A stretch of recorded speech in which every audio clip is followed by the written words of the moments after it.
గత 4 నెలలు 4 months అయింది వచ్చి ఏదైనా జెన్యున్ ఇష్యూ వస్తే ఇమీడియట్లీ రెస్పాండ్ అవుతాం, ఖచ్చితంగా పని చేసి పెడతాం.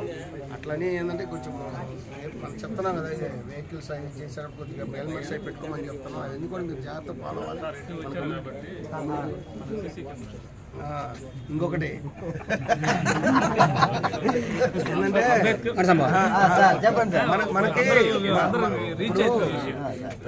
ఏంటంటే సీసీ కెమెరాలు ఇన్స్టాల్ చేయాలి. ఎందుకంటే ఇవన్నీ కూడా ఒక్క సీసీ కెమెరా చేసినటువంటి పని వల్ల 100 మంది చేసే పని ఒక సీసీ కెమెరా చేస్తుంది. ఒక అఫెన్స్ అయినా లేకపోతే ఒకటి ఏదన్నా మనం ఒక యాక్ట్ జరిగిందని తెలుసుకోవడానికి సీసీ కెమెరాలు చాలా ఉపయోగకరం. ఎందుకంటే మనం నిద్రపోతుంటాం, ఏం జరుగుతుంది, నైట్ హెచ్బిఎల్ అవుతుంటాయి, లేకపోతే ఇంకో 2 వీలర్ మీద వచ్చి పడతాడు, ఏం జరిగిందనేది మనం తెలుసుకోవడానికి. నేను రీసెంట్గా మేము కొరిచేడు పోలీస్ స్టేషన్లో ఒక అతను మర్డర్ అయిందని చెప్పి అన్నారు. మాకు అక్కడ సీసీ కెమెరాలు ఇన్స్టాల్ చేయించారు అక్కడ ఉన్నటువంటి పబ్లిక్ వల్ల. అవేంది తర్వాత అతను మొత్తం క్షుణ్ణంగా పరిశీలిస్తే ఆ పర్సన్ వేరే బైక్ మీద వెళ్ళడం గమనించాం. అంటే మన మనిషి లైవ్లో ఉన్నాడు కాబట్టి మనం ఈరోజు కాకపోతే రేపు పట్టుకోగలుగుతాం ఖచ్చితంగా. అవన్నీ కూడా చాలా అవసరం. మీరు ఒక్కొక్క సీసీ కెమెరా ఇస్తే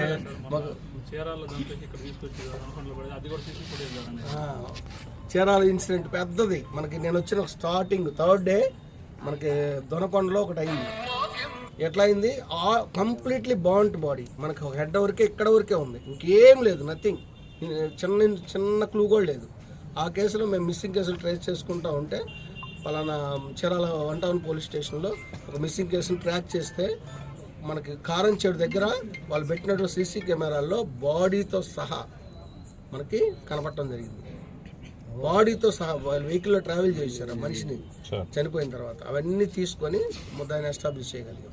చాలా యూజ్ ఉంటుంది.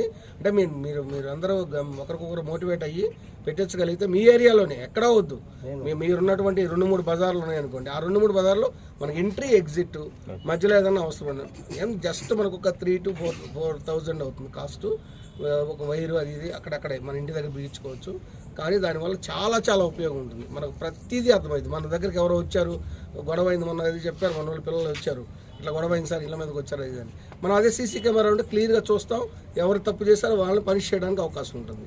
ఖచ్చితంగా మీరు ఇంత యూనిటీగా ఉన్నారు కాబట్టి మీరు ఖచ్చితంగా చేయాలి. ఆ పని కూడా చేస్తారు. మీరు చెప్పిన దానికి కంప్లీట్గా ఇన్స్పిరేషన్ అయ్యి నా తరపు నుంచి ఒక కెమెరా ఖచ్చితంగా. Thank you.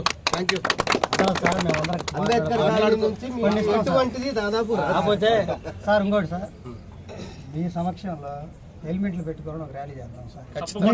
మీరు ఎప్పుడో డేట్ చెప్తే మీరందరూ హెల్మెట్స్ తీసుకున్న మనకు పలానా రోజు చెప్పండి, ఆ రోజు ఫిక్స్ చేసుకుందాం. పలానా 2 days తర్వాత పెట్టుకుందాం పలానా రోజు అని చెప్తే ఆ రోజు మేము రెడీగా ఉంటాం. హెల్మెట్లు కంప్లీట్ గా మండే పెడదాం సార్. మొత్తం హెల్మెట్ పెట్టుకోవాలి, మండే హెల్మెట్ కొనుక్కోవాలి. లోకల్ వరకు మనకి టౌన్ వరకు పెద్ద ఉండదు కానీ మనం బయటికి వెళ్తున్నామంటే కంపల్సరీ పెట్టుకోవాలి. హైవేల్లో మనం వేరే ఊరు ట్రావెల్ చేస్తుంటే ఖచ్చితంగా పెట్టుకోవాలి. ఇక్కడెక్కడ అంటే సరే మనం ఎక్స్క్యూజ్ చేయొచ్చు, ఇక్కడెక్కడ ఓకే, టౌన్ వరకు ఎక్స్క్యూజ్ చేద్దాం, ప్రాబ్లం లేదు. కాకపోతే మనం ట్రావెల్ చేసేటప్పుడు ఎక్కువ టైం స్పీడ్గా వెళ్తుంటాం. మనకు ఉండటం అనేది మన సేఫ్టీ, మన లైఫ్, మన ఫ్యామిలీ, మనం నమ్ముకున్న ఒక ఫ్యామిలీ ఉంటుంది. అట్లా జాగ్రత్తగా ఉండాలి. Thank you. ఖచ్చితంగా మొత్తం